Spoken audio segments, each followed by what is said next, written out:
नमामि धन्वन्तरिमादिदेवम् सुरासुरैर्वन्दितपादपद्मम् लोके जरारुभयमृत्युनाशनं दातारमीशं विविधौषधीनां शङ्खं चक्रं जलौकां दधतं मृतघटम् चारुदोर्भिश्चतुर्भिः सूक्ष्मस्वच्छातिरुद्यं शुकपरिविलसन् मौलिमम्भोजनेत्रं कालाम्भोदोज्ज्वलाङ्गं कटितटविलसच्चारुपीताम्बराढ्यं वन्दे धन्वन्तरीतं निखिलगदवन् प्रौढदावाग्निलीलं प्रौढदावाग्निलीलं प्रौढदावाग्निलीलम्। प्रणाम सभी लोगों को। मैं वैद्य अरविंद पाठक आप सभी लोग का स्वागत करता हूँ। सभी लोगों को कोटि कोटि प्रणाम करता हूँ। आइए आज हम लोग चरक संहिता पढ़ेंगे। आप सबके सब भारत के सर्वश्रेष्ठ चिकित्सक लोग हैं, सभी को मैं प्रणाम करता हूँ। यहाँ पर हम लोग पढ़ेंगे, एक मिनट आप लोग के स्क्रीन पे आ रहा है। सबसे पहले मैं आदरणीय सविता मैडम से रिक्वेस्ट करूंगा कि आप पढ़िए प्लीज। 53 नंबर का जो श्लोक है ये पढ़ना है हमें। जी प्रणाम सर, प्रणाम सभी। इत्युक्तं कारणं कार्य धातु साम्यम इहोच्यते। इत्युक्तं कारणं कार्य धातु साम्यमिहोच्यते। धातु साम्य क्रिया चोक्ता तंत्रस्य अस्य प्रयोजनम्। धातु साम्य क्रिया चोक्ता तंत्रस्यास्य प्रयोजनम्। एक मिनट मैं नीचे करता हूँ। हाँ ये पढ़ दीजिए जी। इस प्रकार सामान्य आदि छ कर्मणों का कारणों का वर्णन किया गया है। अब उनका कार्य कहा जाता है। इस शास्त्र में धातुओं का साम्य करना ही कार्य है, पटपट आदि कार्य नहीं है।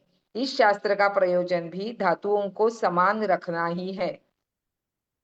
क्षीण हुए धातु बढ़ाने चाहिए, बढ़े हुए धातु घटाने चाहिए और समान का रक्षण करना चाहिए। जैसा कि आगे कहेंगे, प्रयोजनम च अस्य स्वस्थस्य स्वास्थ्य रक्षणम आतुरस्य विकार प्रशमनम च। धातुओं के विषम होने का कारण। हाँ अब ये बता रहे हैं, यहाँ पे थोड़ा सा टिप्पणी है कि समवाय का लक्षण बता रहे हैं। अयुक्त सिद्धानाम, जो कभी पृथक नहीं होते, आधार्य आधारभूतानाम इहेति प्रत्यय हेतु संबंध सा समवाया। जैसे तंत्र और वस्त्र, तंतु और वस्त्र, कपड़ा बनाने के लिए तंतु जो थ्रेड होता है और कपड़े का समवाय संबंध है। मिट्टी और घड़े का समवाय संबंध है, यह कभी अलग नहीं हो सकता है। मिट्टी से ही मटका बनता है और थ्रेड से ही कपड़ा बनता है, ये हमें जानना चाहिए, समवाय संबंध होता है। फिर ये बता रहे हैं कि सामान्य आदि 6 कारणों का वर्णन किया गया है। तो सामान्य हो गया, विशेष हो गया, फिर कर्म हो गया, द्रव्य हो गया, गुण हो गया और समवाय, ये 6 कारण बता दिए। और उनका कार्य जो रहता है वो कहा जा रहा है। तो कार्य का है हमारा आयुर्वेद में धातुओं को साम्यावस्था में लाना, बैलेंस स्टेट में लाना। घट और पट ये कार्य नहीं है, मतलब ये हम छोटे लेवल पे काम नहीं कर रहे, हम शरीर के जो धातु हैं, दोष धातु मल, इनको हम धातु बोलते हैं, तो इनको साम्य करना। शास्त्र का प्रयोजन भी धातुओं को साम्य रखना ही है, बैलेंस स्टेट में रखना। क्षीण हुए धातुओं को बढ़ाना है और बढ़े हुए को घटाना चाहिए, समान का रक्षण करना चाहिए। ऐसे ही आगे कहेंगे कि प्रयोजनम चास्य स्वस्थ स्वास्थ्य रक्षणम। प्रयोजन इसका क्या है? स्वस्थ व्यक्ति के स्वास्थ्य की रक्षा करना। आतुरस्य विकार प्रशमनम च, जो बीमार रोगी है उसके विकार को, रोगी के विकार का प्रशमन करना, यही कारण है, यही आयुर्वेद का प्रयोजन है। धातुओं के विषम होने का कारण क्या है तो वो हम देखते हैं। आदरणीय कंचन मैडम, आप 54 नंबर का श्लोक पढ़ सकते हैं प्लीज। जी सर, प्रणाम सर। प्रणाम मैम। कालबुद्धीन्द्रियार्थानां योगो मिथ्या न चाति च द्वयाश्रयाणां व्याधीनां त्रिविधो हेतु संग्रह। यहाँ पे 3 हेतु संग्रह बताए गए हैं जो कि व्याधि व्याधि हेतु संग्रह बताए गए हैं। जैसे काल, शीत, वर्ष, ग्रीष्म रूपी संवत्सर अथवा परिणाम। बुद्धि और इंद्रिय अर्थ, मतलब इंद्रियों के विषय, शब्द, स्पर्श, रूप, रस और गंध। इन तीनों के अतियोग, अयोग और मिथ्या योग होने से दोनों प्रकार की शारीरिक और मानसिक व्याधियां उत्पन्न होती है। मतलब इन्हें हेतु संग्रह भी बोला गया है। मतलब कि ये 3 त्रिविध हेतु संग्रह, ये 3 जो बताया गया है, काल, बुद्धि और इंद्रियार्थ। सर जी, आगे का पढ़ो। रुकिए एक मिनट, बाकी लोग श्लोक बोलिए आप लोग। 54 नंबर का काल बुद्धि इंद्रियार्थानाम, ये पढ़िए। काल बुद्धि काल इंद्रियार्थानां बुद्धिन्द्रियार्थानां योगो योगो मिथ्या न मिथ्या न चाति च चाति च द्वयाश्रयाणां व्याधीनां व्याश्रणायां त्रिविधो व्याधिनां हेतु त्रिविधो संग्रह। हेतु संग्रह। हाँ, तो ये बेसिक है हमारे आयुर्वेद का कि काल जो होता है, शीत, वर्षा, ग्रीष्म रूपी संवत्सर या परिणाम, अगर ये अति योग अगर हो गया, ठंडी बहुत ज्यादा पड़ गई तो बीमारी होती है, बारिश ज्यादा हो गई तो अभी बाढ़ वगैरह आता है तो वो बीमारी हो गई, ग्रीष्म गर्मी ज्यादा पड़ गई, या अयोग हो गया या मिथ्या योग हो गया। बुद्धि और इंद्रियों का अर्थ है वो भी अगर ज्यादा शब्द सुन लिया या मिथ्या शब्द सुन लिया तो बीमारी होती है। स्पर्श, रूप, रस, गंध, इन सब का भी, रस का अगर देखा जाए तो लोग ओवर ईटिंग करते हैं, अच्छा टेस्टी खाना मिल गया तो अति योग कर लेते हैं या मिथ्या योग कर लेते हैं। तो ये सब शारीरिक और मानसिक कारणों, मानसिक व्याधियों का उत्पत्ति का कारण होता है। चलिए कंचन मैडम पढ़िए 55 नंबर का श्लोक। शरीर सत्व संज्ञम च बोलिए सब लोग। शरीर सत्व शरीर सत्व संज्ञं च संज्ञं च व्याधीनामाश्रयो मतः व्याधीनामाश्रयो व्याधीनामाश्रयो मतः मतः तथा सुखानां योगस्तु तथा तथा सुखानां सुखानां योगस्तु योगस्तु सुखानां कारणं समः। सुखानां सुखानां कारणं कारणं समः। समम्। शरीर और सत्व, ये दोनों ही पृथक रूप से एवं सम्मिलित रूप में रोगों की अधिष्ठान भूमि है, और जिस प्रकार ये दोनों व्याधियों का आश्रय स्थान है, इसी प्रकार सुख का भी आश्रय स्थान यही है। सुख का कारण काल, बुद्धि और इंद्रियों के विषयों का सम, मतलब उचित रूप में योग होना ही आरोग्य का कारण है। कहा भी है, सुख हेतु मर्त से कहा समयोगः सुदुर्लभः। जी। हाँ, तो शरीर और सत्व जो है, मतलब मन, ये दोनों ही रोगों के अधिष्ठान है, भूमि है। शरीर से ही इंसान बीमार होता है या मन से होता है? पृथक रूप से भी हो सकता है या अलग सम्मिलित रूप से भी हो सकता है। मानसिक रोग भी होते हैं, शारीरिक रूप से होते हैं, शारीरिक बीमारियां होती है, या दोनों वाला होता है। जिस प्रकार ये दोनों व्याधियों का आश्रय स्थान है, इसमें सुख का आश्रय स्थान यही है। और अगर सुख मिलेगा तो शरीर से मिलेगा और मन से मिलेगा। सुख का कारण क्या है? एक तो काल, अच्छा समय, ऋतु के हिसाब से। बुद्धि और इंद्रियों का सम उचित योग होना ही आरोग्य का कारण है। जैसे सुबह उठ के लोग घूमते हैं तो फ्रेश हवा मिलती है, फ्रेश, हर चीज फ्रेश फ्रेश होता है, तो इंद्रियों के विषयों का अर्थ भी टाइम पे मिलता है, तो ये आरोग्य का कारण होता है। कहा भी है कि सुख से हेतु मतस्त्व का संयोग तो दुर्लभा। सुख हेतु का जो एक ही संयोग होता है वो दुर्लभ होता है, ऐसा होता है। आत्मा का स्वरूप कहते हैं। ये प्लीज कोई पढ़ दीजिए, कंचन मैडम आप पढ़ेंगी जी सर। 56। ये सब आपको काम में आएगा, ये सब एग्जाम में आता है, ये सब जी मत कर सर। दें। निर्विकारः परस्वात्मा बोलिए सब लोग। निर्विकारः निर्विकारः परस्त्वात्मा परस्त्वात्मा सत्त्वभूतगुणैरिन्द्रियैः सत्त्वभूतगुणैर्न्द्रियैः सत्त्वभूतगुणेन्द्रिये चैतन्ये कारणं नित्यो चैतन्ये कारणं चैतन्य नित्यो कारणं नित्यो पश्यति हि क्रियाः। द्रष्टा दृष्टा पश्यति हि क्रिया। पश्यति हि क्रिया। जी, ये भी इसका हम, पढ़िए। ये भी पढ़ दीजिए। त्रयाणा त्रयाण्य अत्यार, ये पढ़ दीजिए, मैं आठ त्रीण्यां बता रहा हूँ। त्रीण्यां यदा न नित्यार्थाणां कर्मणः कालस्य चातियोग अतियोगं मिथ्यायोगः असात्मेन्द्रियार्थः संयोगः प्रज्ञा अपराधः परिणाम चेति विविध विकल्पाः हेतवो विकार कारणम्। समयोगयुक्तास्तु प्रकृति हेतवो भवन्ति। चरक संहिता।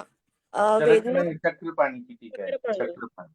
हाँ वेदना नाम अधिष्ठानं मनोदेहश्च सेन्द्रियाः केशलोम नखा अग्रांत मलद्रव्य गुणेन्द्विनाः। चरक। हाँ। अभी आत्मा का स्वरूप जो है, ये पहले आप हिंदी पढ़ लीजिए, फिर मैं अर्थ बताता हूँ। ये पढ़िए, निर्विकार। निर्विकार और सूक्ष्म आत्मा मन शब्दादि गुण इंद्रियों द्वारा चैतन्य में कारण है। वह नित्य है, साक्षी है, क्योंकि वह सब क्रियाओं को देखता है। अचेतन शरीर और मन के चैतन्य में यह आत्मा ही कारण है और वह नित्य है। हाँ, अब ये जो परमात्मा का स्वरूप बता रहे हैं, आत्मा मतलब परमात्मा, ये निर्विकार है परमात्मा, सूक्ष्म आत्मा है, मन शब्दादि गुण और इंद्रियों द्वारा चैतन्य में कारण है। क्योंकि आत्मा है इसलिए हम लोग को इंद्रियों का अर्थ समझ आ रहा है। इंद्रियां हमारी जागृत हैं, अगर चैतन्यता नहीं रहेगी तो कुछ भी नहीं रहेगा। और यह नित्य है, कभी भी नष्ट नहीं होता है, साक्षी है, और वह सभी क्रियाओं को देखता है। तो श्वेताश्वर उपनिषद है, उसमें क्या बताया है कि परमात्मा और आत्मा शरीर में रहते हैं, जीवात्मा कर्म करता है। तो दो पक्षी हैं, एक डाल पे बैठे हैं, तो एक न पक्षी सब काम करता है और दूसरा देखता रहता है। और ये इस्लाम में भी बताया है कि जो परमात्मा है ना, वो हमारे कर्मों का हिसाब किताब रखता है। तो दो फरिश्ते होते हैं, एक राइट साइड में, एक लेफ्ट साइड में। हम अच्छे कर्म करते हैं तो अच्छे कर्मों को लिखता है फरिश्ता, और एक बुरे कर्म को लिखता है। हमारे शास्त्रों में बोला है कि परमात्मा अच्छे और बुरे कर्मों को प्रेरणा भी देता है, और वही परमात्मा सब लेखा जोखा भी लिखता है, और लेकिन वो निर्लिप्त रहता है, निर्विकार है, उसको कोई लेना देना नहीं है। वो हमें केवल सपोर्ट करेगा। और वेदांत दर्शन में तो बोला है कि अगर चोर चोरी करता है, उसके साथ भी परमात्मा रहता है। वो उसको बुद्धि देता है कि तुम ऐसे काम करो, या उसको रोकता भी है कि ऐसे ना करो, ये गलत है, ये अच्छा है, ऐसे करता है। लेकिन परमात्मा सबके साथ रहता है। लेकिन जो बुरा काम करता है उसको सपोर्ट भी करेंगे। तो ये कंफ्यूजिंग है कि वो सपोर्ट क्यों करते हैं। लेकिन वो परमात्मा सपोर्ट भी करते हैं, लेकिन उसके कर्मों का फल भी निर्विकार है। और हर क्रियाओं को वो सपोर्ट करते हैं, क्रियाओं को देखते हैं, अच्छे बुरे कर्मों का फल भी परमात्मा ही देते हैं। और ये अचेतन शरीर जो है, बिना चेतना रहित शरीर है, और मन के चैतन्य में आत्मा ही कारण है।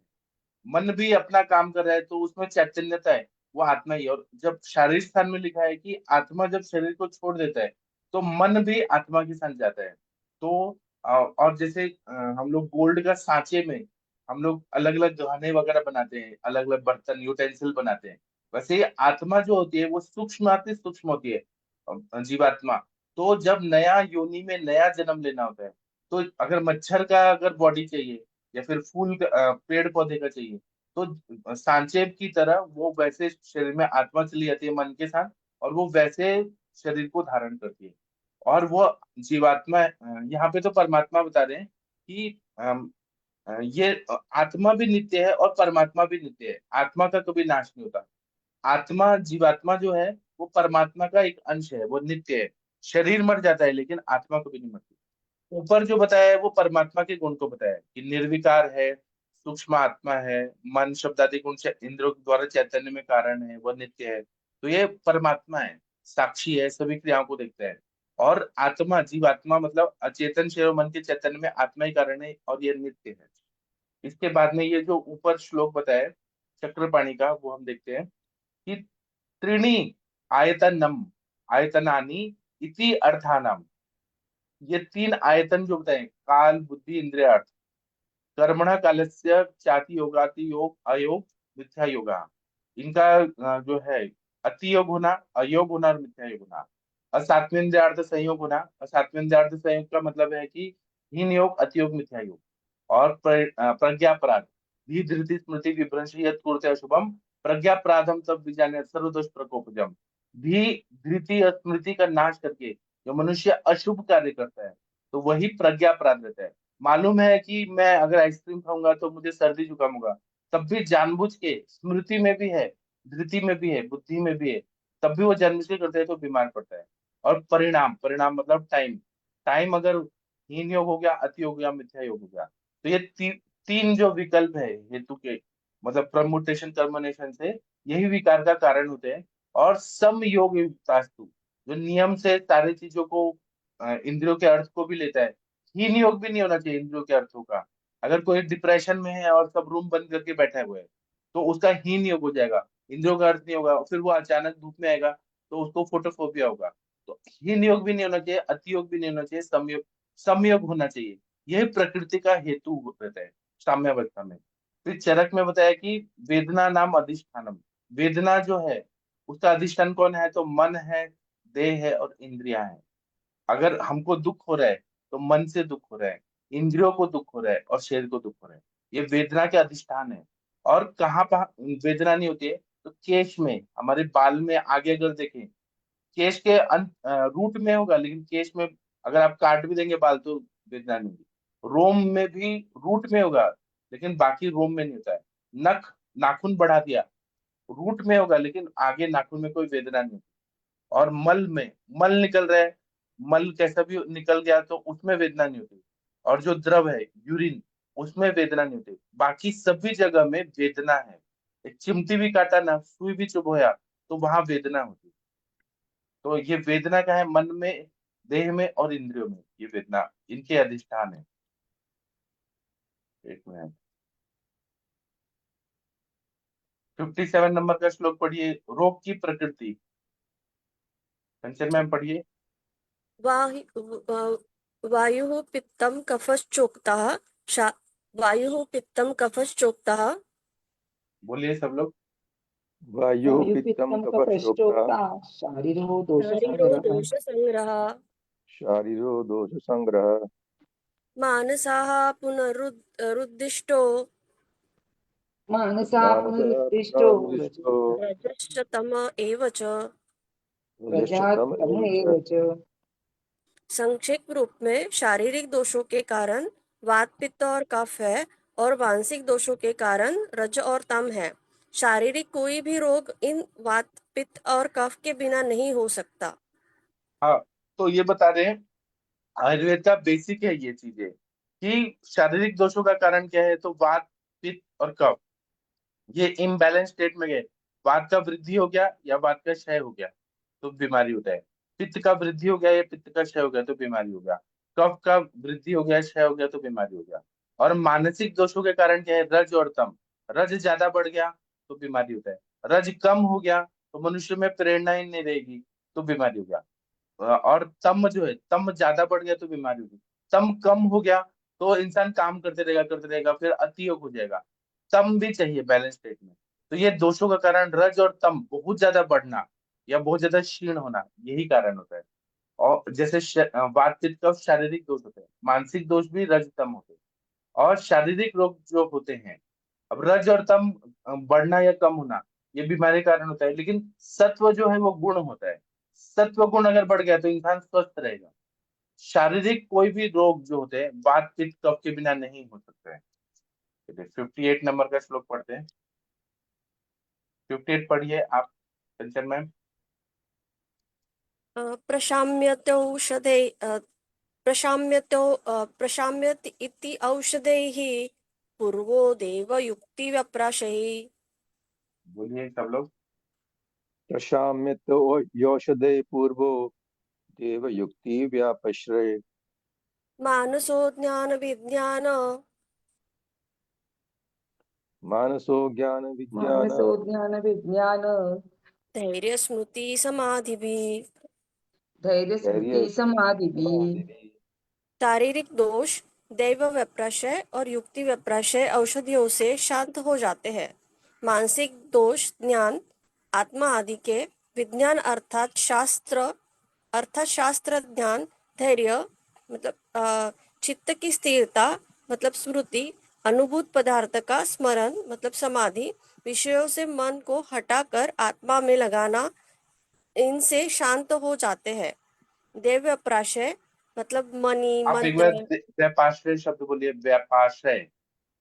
दैव व्यप्राशय व्यपाश्रय नहीं, व्यापाश्रय, व्यपाश्रय, व्यपाश्रय व्यपाश्रय। व्यपाश्रय हाँ। देव व्यपाश्रय मतलब मणि मंत्र, औषधि, बलि, उपहार, होम, नियम, प्रायश्चित्त आदि कर्म जो कि देव को आश्रय कर किए जाते हैं।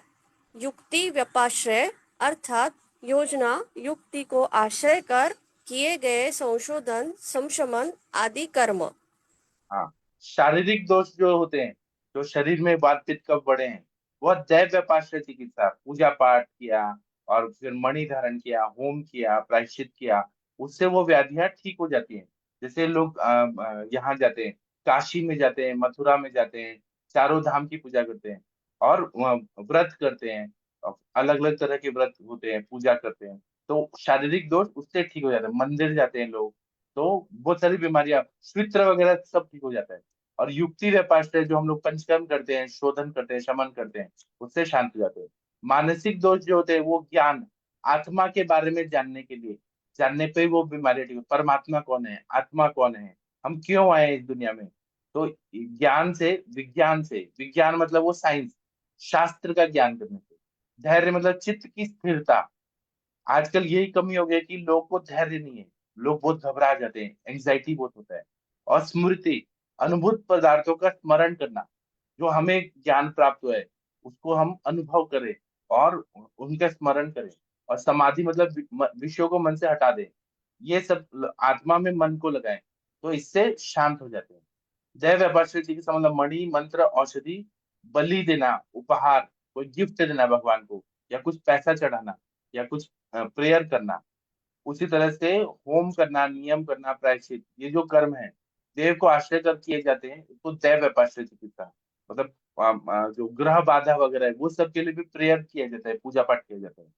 युक्ति व्यापाश्रय मतलब योजना युक्ति को आश्रय करके संशोधन करना, संशमन करना, हम लोग करते ही हैं दोषों को शमन करने के लिए। व्याधि प्रतिनिधि देते हैं, दीपन पचन लंघन करते हैं, अनुलोमन करते हैं, ये सब क्या हो गया, संशमन हो गया। और शोधन पंचकम, वमन विरेचन बस्ती नस्य रक्त मोक्षण, और चरक के हिसाब से रक्त मोक्षण नहीं है, आस्थापन बस्ती और अनुवासन बस्ती, ये सारे युक्ति व्यापाश्रय चिकित्सा में।